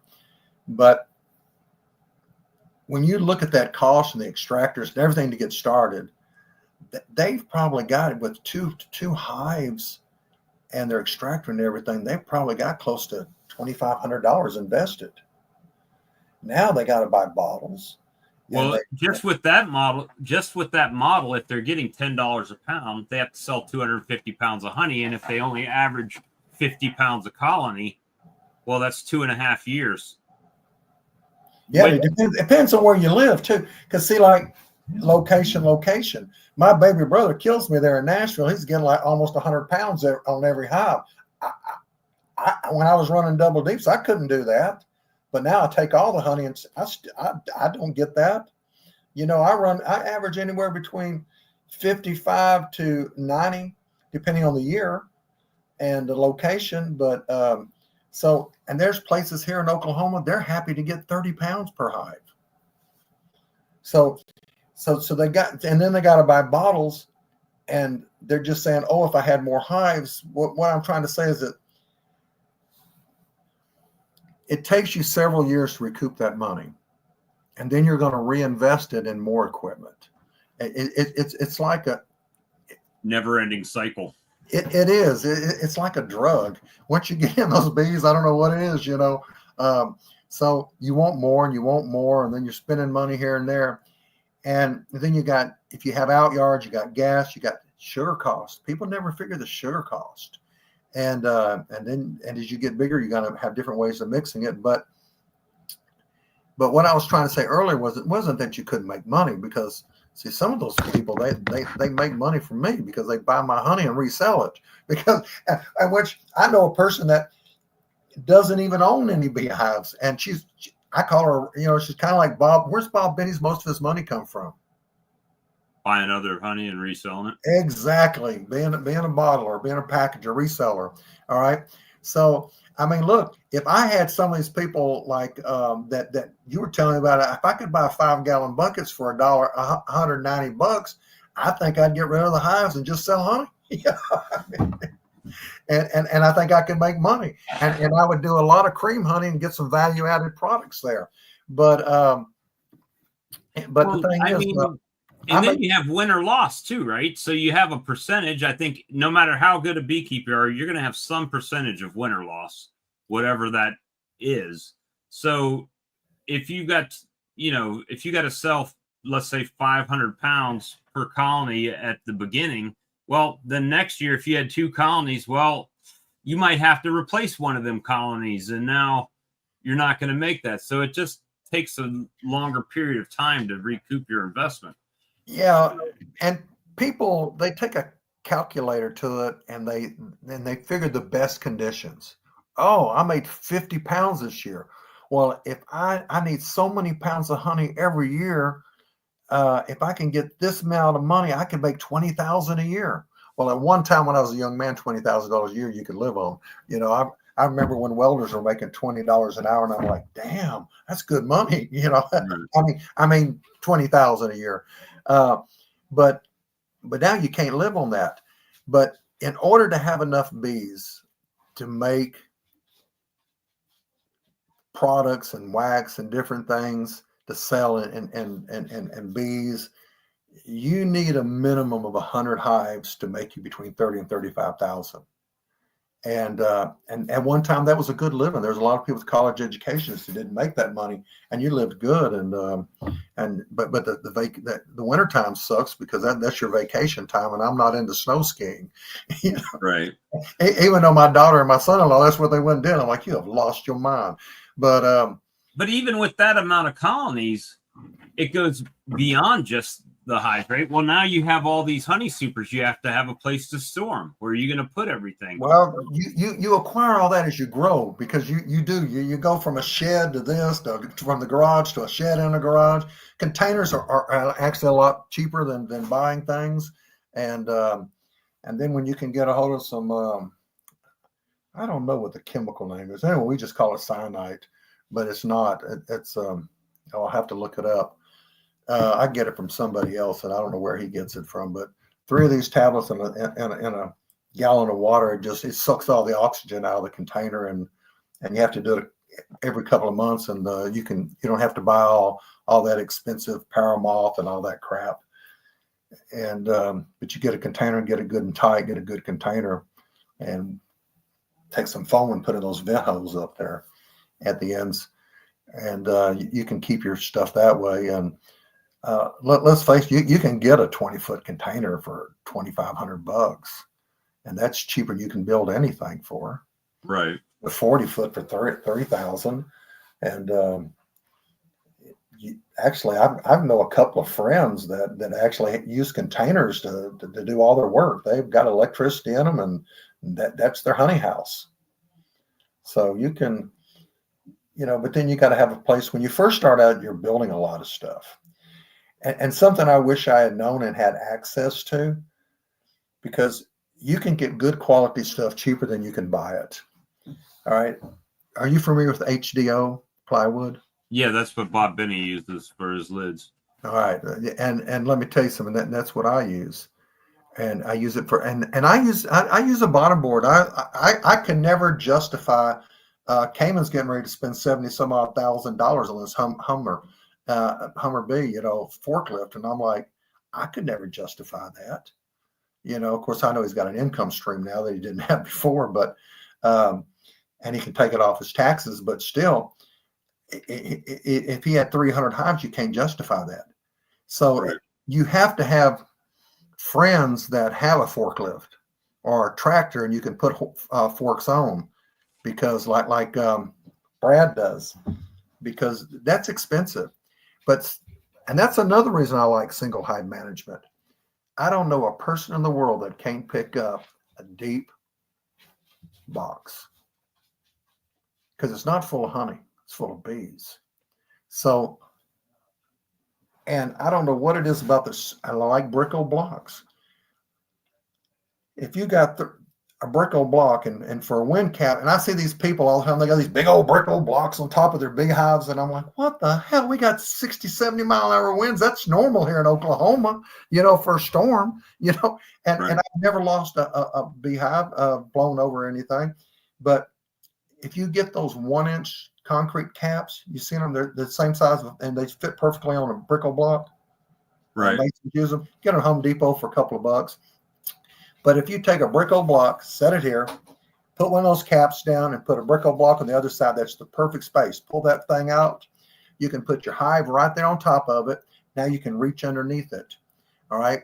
And it's sitting there. And when you're working your hives, I hate people that come and put a smoker on the next hive, because it vibrates and that's irritating the hives. And the wood, if they put them on boards, it vibrates, and that vibration irritates bees. But if you got them in the Bricko block, they're all separate. All right. And then you can take that block, and bad weather's come along, you just stick it on top. But the HDO will last you 25 years. All right. Make your bottom boards out of it, another 25 years. And I never could afford wax dip boxes, but one of the commercial guys here, if you go help him out, he'll wax dip some of your boxes for you. That's sweet. So you don't have, but now everybody's in the business now. I mean, Premier's got them. Well, Greg Burns is selling them. Now Hilco's selling them. Lappy's is selling them. And now Man Lake's selling them. So don't buy those Hoovers, because those aren't wax dipped. They're wax coated. Right. There ought to be a law against them doing. There's people that take beekeepers and they don't realize they buy this stuff on Amazon and they're losing money. But I've got a friend that started a business right here in Oklahoma, Dustin Cantrell, and he's got it. I don't know where he's got a supply, but he gets pallets of HDO, and he's just south of Stillwater, so he's about 65 miles from me. And when I'm running out that way, I get him to make things for me now, because I'm getting, that HDO is heavy wood. You try to cut that on a table saw by yourself. I don't have any help anymore. So, but if you buy in volume, he gives you a good price. But even his retail price, he sells a migratory top for $22.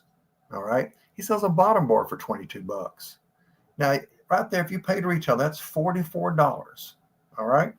Now, you go to Premier or somebody, whoever you like, Lappy's, you buy a deep with frames for $75. How much do you have in that hive now? Your starter hive? $120. Right. And you don't have to do any maintenance to it. And being a wax dip, that's going to last you. Now, that's going to last you, what, 20 years or plus? Okay. It sucks when you have to start replacing boxes and stuff all the time.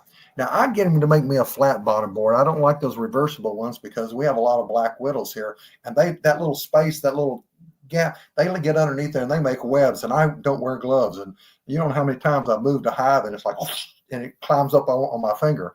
I've never been bitten by one, but so I can throw a strap underneath one, strap it down, pick it up, throw it in my truck, and I put them in there facing one another, and you can get 8 this way, put 8, you can get 16 on there with no trouble at all, not having any side rows in a regular half-ton truck. And you can set up your yards, you can move your bees. So that's another good thing about single hive management. But if people would buy good quality equipment, they would not be replacing it all the time.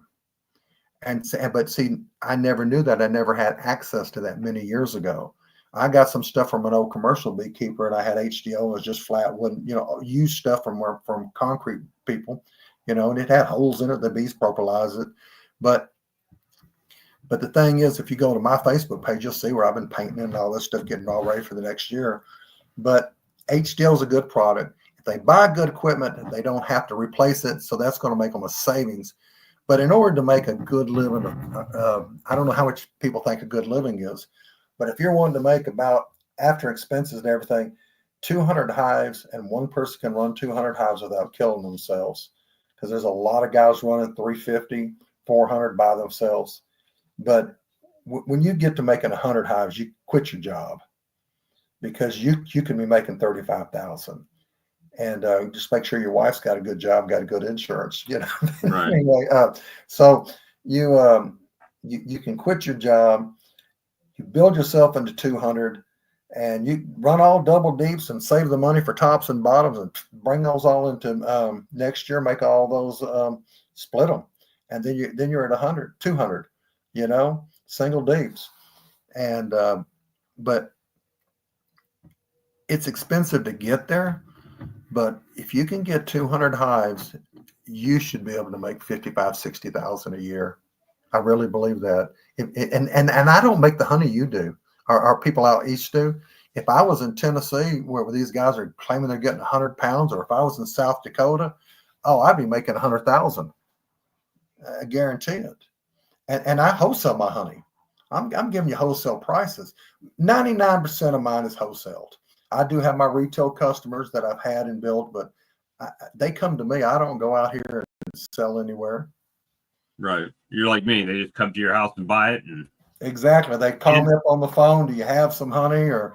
And I tell you what, the more that I've been doing this, I realized the 1 pound squeeze bottle that I carry is probably my least popular. Oh, that's my number one seller. They'll buy pints and they'll buy 3 pound jars, because they have to travel out here and they don't want to come as often. So they'll buy more when they're here. So the bigger bottle, at least this year, the 3 pounders, I can't keep enough of them full. I'm constantly filling them up. So, well, see, like I've only got a few people that do 3 pounds quarts, which is really not quite 3 pounds, but I have several people that have been buying honey from me for years, and I call them up and let them know when my harvest is here. They bring their own jars, because I'm not jarring and giving you a used jar. You bring your own jar, and we fill them up, and I charge them $24. So what is that? $8 a pound. And right. I didn't buy a jar. I didn't buy nothing. I just bring them and just hand them to them that fast. Just fill them up for them. Fill them up and hand them, and then help them carry them to their truck or their car. And I do have a few customers that after they've bought it, they've actually brought the bottles back. Yeah. The jars. Hey, I bought all this honey from you. Here's the jars, So it does, I've got some dedicated customers, and then I've got the customers you see once in a while. And definitely if I put the table out, I'll have more people stopping than normal. But that might even be a thing to advertise on Facebook and be like, hey, this Saturday, if you bring your jar, I'll fill it up. Yeah, you'll save a little bit of money. I just got a warning on my laptop. I should have plugged this thing in that I may not be here. So if I cut off, I'll come back. We've been going an hour and 40 minutes. So I'm really surprised you wanted me to tell you what I do. And so I'm trying to put a whole year in a few minutes. And well, that's why you need to come back more often, because, usually we'll have Charlie jump in, or Todd said he started back to his job today after a few days off. So I don't know what time he got home, but he was talking about coming in. And I'm really surprised that, well, not so much with James. It looks like he's on his boat down in Grenada right now. So Wi-Fi is probably not that strong down there. But usually we have people jump in and, start talking and asking questions. And be honest with you, I haven't paid too much attention to the chat box because I've been listening, trying to learn something. Well, I'm trying to learn from you. That's why I called you the other day. When in a couple of years, I'm going to get rid of all these hives and keep about 60 hives. And I thought, maybe if I just do a little Ubering, Hey, Ubering, I haven't done much. I should, but I'm supposed to start a job next month. So that may change a lot of things with my live stream availability and stuff like that. So I don't think it's going to stop me from live streaming. I might have to give some people a call and see if they would want to switch nights with me or something like that. I like the Tuesday night deal, but when it comes down to it, you got to pay the light man, right? The electric bill's coming. So there's one of these on every day now. And there wasn't when we started, was there? No. And somebody I've known since they worked for Don the Fat Bee Man, I really like him. But I feel like every time I watch it, they put up these bait clicks, it's nuke building or splitting hives. And then you go and the three of them discuss this and discuss that and praise Jesus. And I want to sell you this hive and I want to sell you this little plastic thing. And I was telling one of the guys, I said, all you sell is honey. He said, I know. But I feel like it's an infomercial, and so I don't even watch it anymore. It's like, and they're all good guys, but well, one of them's a snake in the grass, but you know who I'm talking. I don't mind saying so. I speak my mind. I'm a Sagittarian. I like, look, none. My banker don't know any of these people, and none of these people pay my bills, so I really don't care. I'm just honest to people. I treat everyone nicely until they're ugly to me, and Right. And so I've had a couple of them say some things, and I got some bad boxes a couple of years ago, and Jeff didn't want to return my calls, so I got on there and hashtagged his company, and threw it all over it. Somebody's calling, I can't believe you do that to the small businessman. I'm like, it's a multi-billion-dollar business. What do you mean small guy? I said, I've been to this place before you ever knew the place existed. When my brother went there in South Dakota, and he's like, well, I can't believe you're hurting my business. And I'm like, how am I hurting your business? Well, I'm starting to sell those. And I'm like, well, you know what?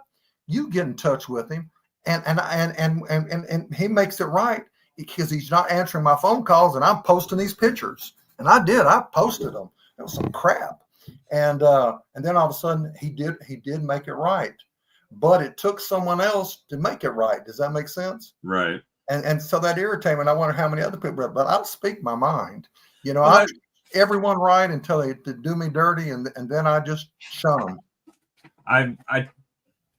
It's YouTube is the weird thing, right? So I try to be as transparent and honest as I can on the streams, and sometimes it comes back to bite you, right? I mean, I'm not trying to hurt anybody's feelings or anything.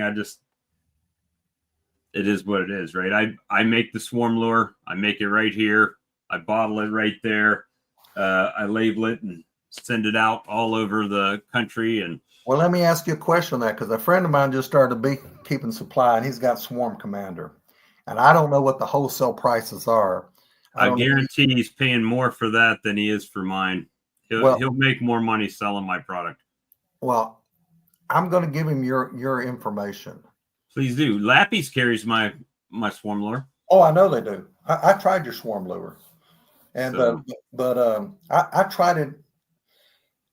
What I use it for is probably different than most people. I'm not trying to get swarms. What I do is when I open feed, I like put some around on the plants and stuff to get their attention, if that makes any sense. Right. And I get them going that way.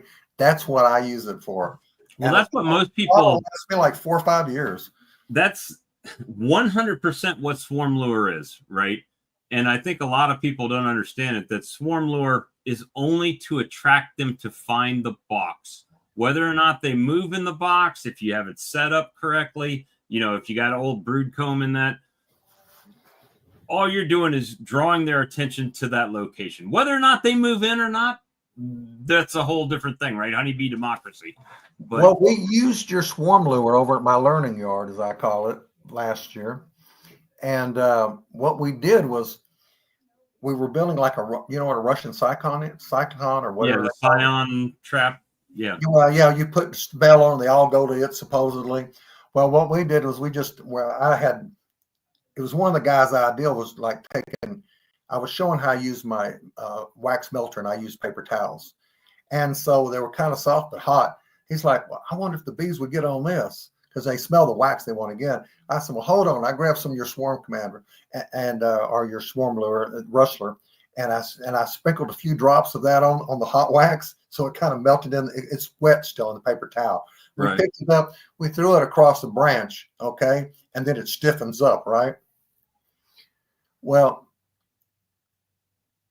it wasn't 3 hours when we had bees just going to it. I mean, you know, it wasn't a swarm. It was just bees being attracted to it, you know. And so I said, you know what? Because my queens, they're clipped. They're going to hit the ground. They're not going to make it. Right. So anyway, so everyone, I told them that might be a good idea, you know, to try that. And I had a couple of swarms that were actually on it from my yard, but there was no queen. And then I saw a small pal like right in front of one of the hives or something, you know, because she can't go nowhere. Then they give up and they go back. She tried to and hopped and well, she gets out the front door and bump. and I suggest that to people all the time, and I don't know why they do it. You know, I've seen you talking about one of yours is way up the tree, and they always go to the same tree. Well, clip their wings, Bob. Bob, I wish you lived closer. I really do, because your heart's right, and don't take this the wrong way. I've never seen anyone's got as much bad luck as you do. It makes a bad beekeeper feel good to make a show. And a lot of, I mean, I do have bad luck, but I have good luck as well, right? So the thing is that I just show mine. Well, a lot of people don't show their bad luck. I show my bad luck, and I explain what I think happened, right? And hopefully somebody finds value in that. Well, hey, I watched Bob's video, and this happened to him. And this is why he thinks it happened. So I want to avoid that, right?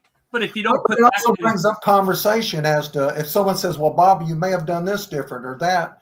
I think it's a good thing because this is what these chats are supposed to be.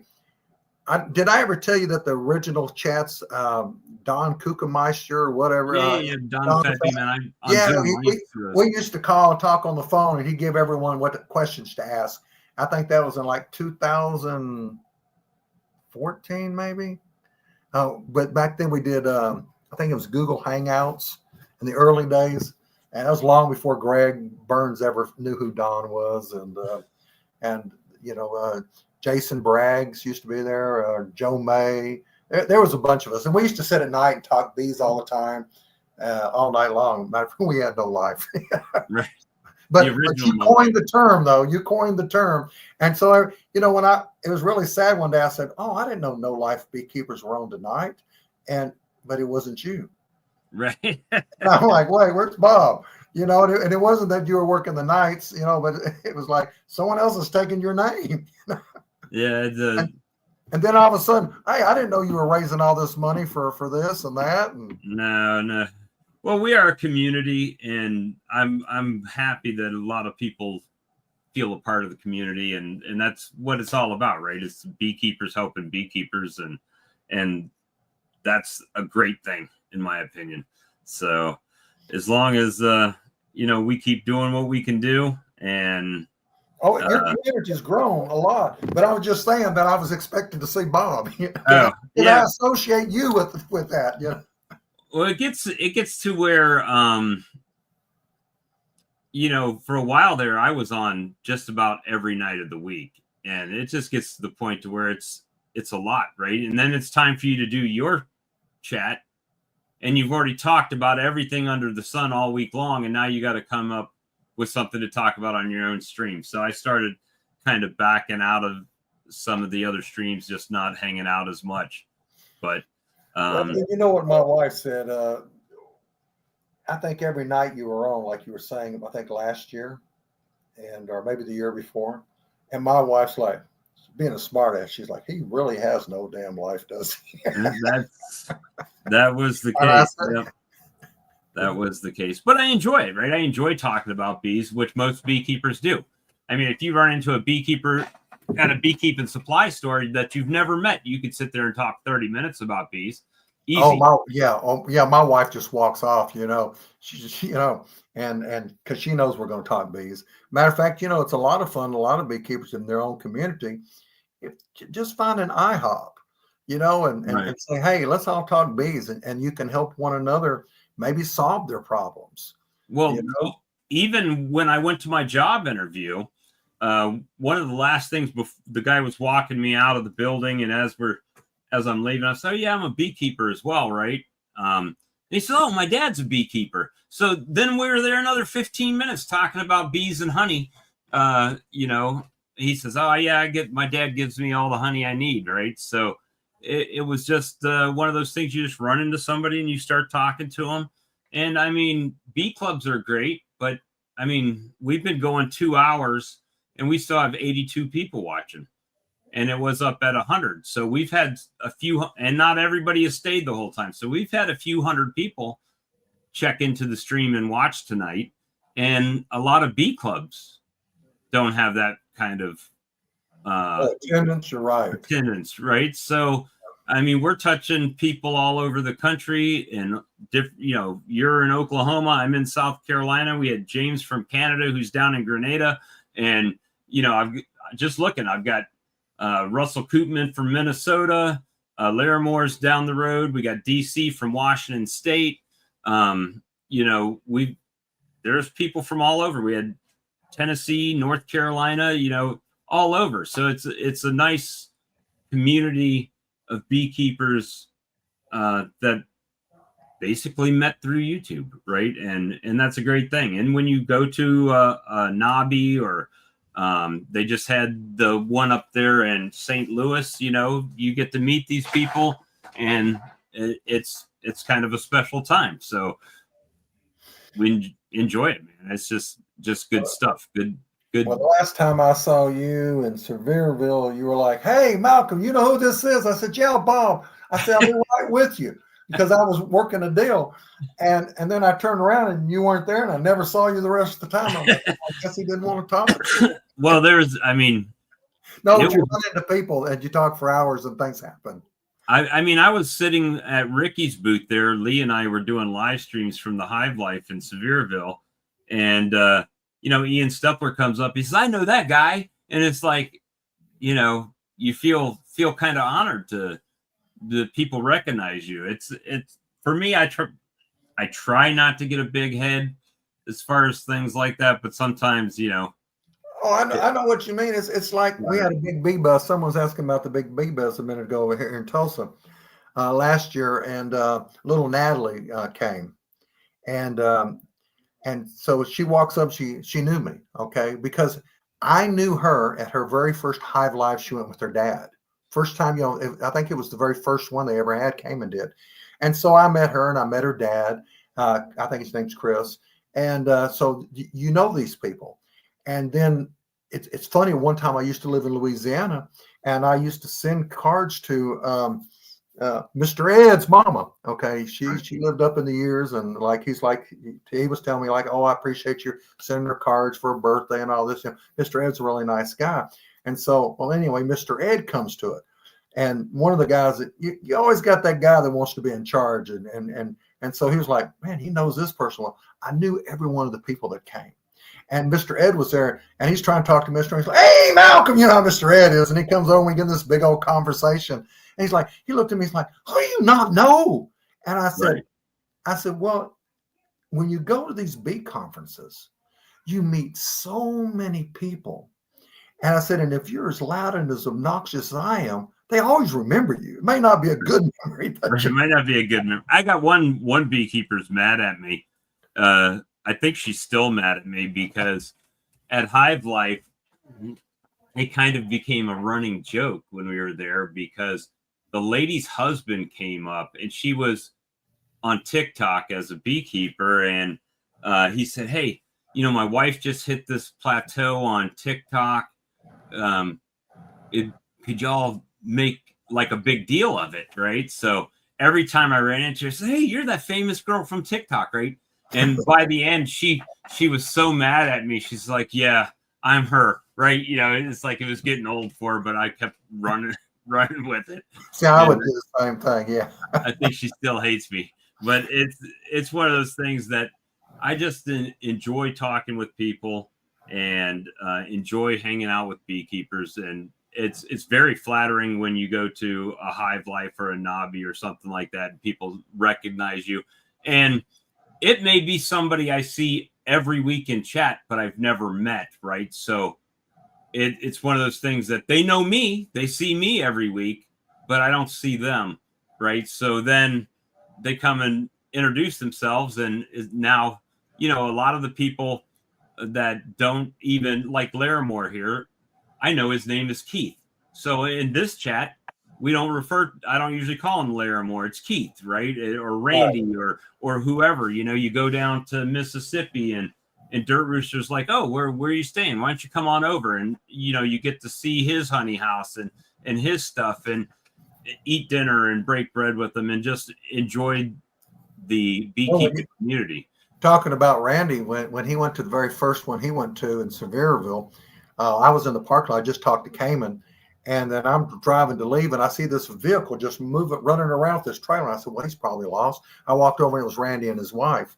And so we got to talking, and I think that's the first time I met him in person. And I started talking about videos in his early days. He used to be a bike rider and all this stuff.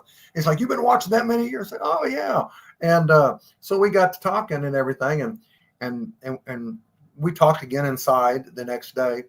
And last year for the state meeting here in Oklahoma, Randy was a guest speaker.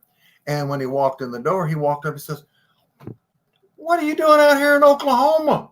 I said, I live here. He's like, no, don't you live in Tennessee? Because I saw him in Tennessee. I guess he assumed that, you know. Right. So it's someone you knew, and everyone's like, oh my God, he knows Randy. You know, people are like, oh, I didn't know you knew Randy. I said, well, I don't know him. We just met. Right. But beekeepers, it's like a bond. It's kind of like you were in the Navy, but so you don't understand this, but a Marine, okay? Well, I was also in the Army. Okay, but you weren't a Marine, okay? You know, you see, Army guys, they might nod at one another, or Navy the same way, you It's know. a brotherhood. But Marines, it's like Semper Fi, brother. You know what I'm saying? It's Right. like it's a brotherhood that never ends, okay? And Marines go places, and someone finds out they're a Marine. They see their hat or something, and it's a conversation its own, okay? Right. But it's the same thing with beekeepers.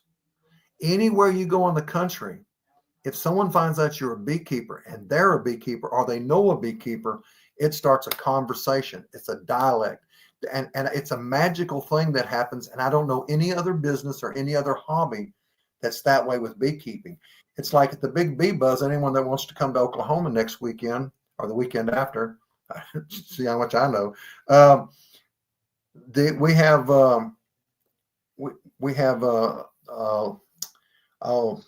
Lamone, I forgot her first name. She's out of New Jersey.